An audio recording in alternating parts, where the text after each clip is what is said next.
मंडळी, विचार करा, लाखो भाविकांचा एक भव्य धार्मिक सोहळा, सगळीकडे भक्तीचं आणि श्रद्धेचं वातावरण.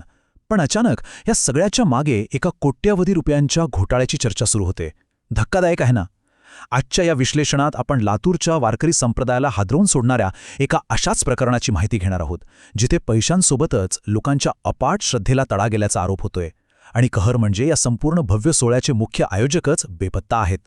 तर हे सगळं प्रकरण नेमकं आहे तरी काय? हे समजून घेण्यासाठी आपण खंडापूरचा तो भव्य उत्सव, त्यामागचे गुंतागुंतीचे आर्थिक व्यवहार, किशोर महाराज नेमके कोण आहेत, त्यांच्यावर झालेले संपत्ती गोळा करण्याचे आणि धमक्यांचे गंभीर आरोप, आणि शेवटी यामुळे वारकरी संप्रदायावर काय परिणाम होतोय आणि त्यांची न्यायाची मागणी काय आहे, या सगळ्या गोष्टींवर सविस्तर प्रकाश टाकणार आहोत. सुरुवात करूया ती खंडापूरच्या या उत्सवापासून. तसं पाहायला गेलं तर या सोहळ्याचा मूळ हेतू अतिशय उदात्त आणि चांगला होता. समाजाला व्यसनमुक्ती आणि योग्य दिशा देण्याच्या प्रामाणिक उद्देशाने 22 फेब्रुवारीला अखंड हरिनाम सप्ताहाची अगदी दणक्यात सुरुवात झाली. गावोगावी लोकांमध्ये प्रचंड उत्साह होता. लोकांनी सढळ हाताने मदत केली होती. त्यानंतर 2 मार्चला काल्याच्या कीर्तनाने या सप्ताहाची अगदी गोड सांगता झाली. इथपर्यंत सगळं काही छान सुरू होतं, पण खरा धक्का बसला तो याच दिवशी संध्याकाळी. या संपूर्ण सोहळ्याचे मुख्य आयोजक असलेले किशोर महाराज अचानक गायब झाले.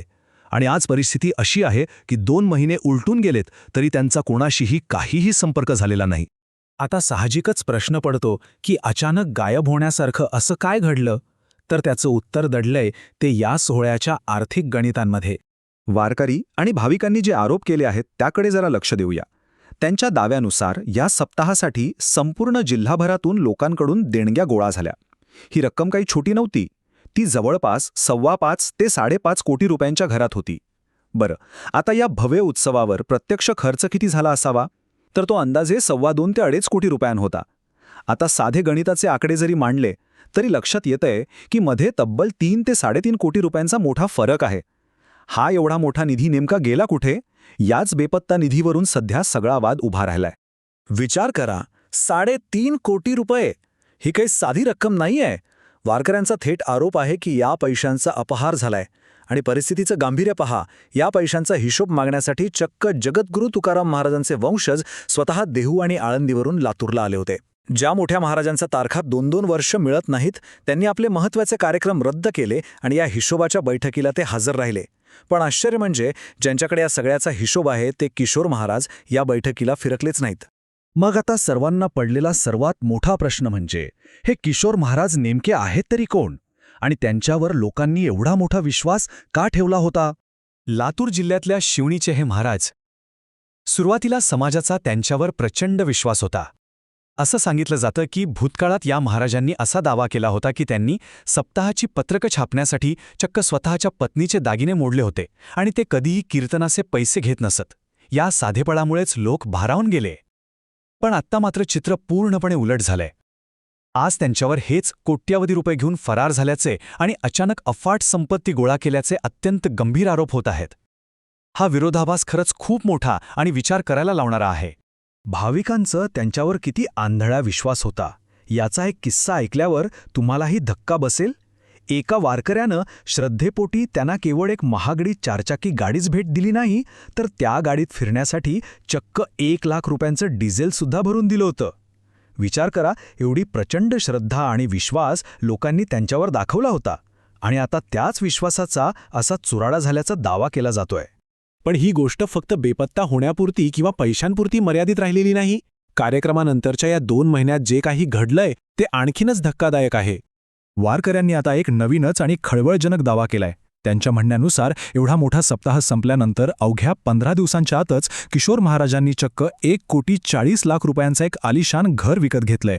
आता लोक साहजिकच विचारत आहेत की जो माणूस कीर्तनाचे पैसे घेत नव्हता, ज्याला पत्रकांसाठी पत्नीचे दागिने मोडावे लागले होते, त्याच्याकडे अचानक 1.5 कोटींचं घर घ्यायला एवढे पैसे आले कुठून? आणि परिस्थिती इथेच थांबत नाही. जेव्हा वारकरी आणि इतर ज्येष्ठ महाराज त्यांना फोन करून हिशोब मागण्याचा प्रयत्न करतात, तेव्हा ते हिशोब द्यायला स्पष्ट नकार देतात. ते कोणासमोरही येत नाहीत, तर फक्त व्हॉट्सॲप स्टेटसच्या माध्यमातून संवाद साधत असल्याचा आरोप आहे. आणि त्याहूनही भयानक गोष्ट म्हणजे इतर महाराज मंडळींमध्ये दहशत निर्माण करण्यासाठी ते आपल्या व्हॉट्सॲप स्टेटसवर चक्क बंदुकांचे फोटो ठेवत असल्याचा दावा वारकऱ्यांनी केलाय. एक प्रकारे ही थेट दडपशाही आणि धमकीच आहे असं म्हणायला हरकत नाही. आता असं वाटू शकतं की हा सडा पैशांचा आणि फसवणुकीचा मुद्दा आहे. पण वारकऱ्यांसाठी ही गोष्ट पैशांपेक्षाही खूप मोठी आहे. ही त्यांच्या वैचारिक अधिष्ठानावर झालेली मोठी जखम आहे. यारे यारे लहान थोर याती भलती नारी नर हा विचार तुम्हाला नक्कीच माहिती असेल. वारकरी संप्रदायाचा हा मूळ पाया आहे. इथे जातीभेदाला किंवा कुठल्याही उच्च नीचतेला अजिबात थारा नाही.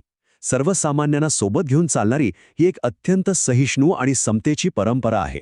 पण अत्यंत दुर्दैवाची गोष्ट म्हणजे आता लावण्यात आलेल्या आरोपांनुसार किशोर महाराजांनी याच सर्वसमावेशक संप्रदायात जातीयवाद आणि तेढ निर्माण करण्याचा प्रयत्न केलाय. समतेसाठी ओळखल्या जाणाऱ्या या पवित्र परंपरेला जातीय वळण दिलं जात असल्याचा अत्यंत गंभीर आरोप वारकरी करतायत. केवळ एका व्यक्तीच्या अशा कृत्यामुळे 3-4 पिढ्यांपासून चालत आलेल्या या परंपरेची संपूर्ण महाराष्ट्रात बदनामी झाल्याची मोठी खंत आज वारकरी समाज व्यक्त करतोय. या सगळ्या प्रकारामुळे आता वारकऱ्यांच्या संयमाचा बांध फुटलाय आणि त्यांनी थेट कायदेशीर मार्गाने न्यायाची मागणी सुरू केली आहे. या सगळ्या गदारोळात आता संपूर्ण वारकरी समाज एकवटला आहे. त्यांनी थेट पोलीस अधीक्षकांची भेट घेऊन त्यांना एक सविस्तर निवेदन दिलंय. त्यांच्या मागण्या अगदी स्पष्ट आणि सरळ आहेत. पहिली मागणी म्हणजे महाराजांनी लपून न बसता सर्वांसमोर येऊन पैशांचा पारदर्शक हिशोब द्यावा. दुसरी म्हणजे जो काही उर्वरित निधी असेल तो भंडारा डोंगराला दान करण्यात यावा. आणि सर्वात महत्त्वाची मागणी म्हणजे भविष्यात आपल्या संप्रदायाची अशी बदनामी करणाऱ्या प्रवृत्तींना आळा घालण्यासाठी या संपूर्ण प्रकरणाचं सत्य समोर आलंच पाहिजे. या संपूर्ण घटनाक्रमातून शेवटी एक अतिशय अस्वस्थ करणारा प्रश्न मागे उरतोच.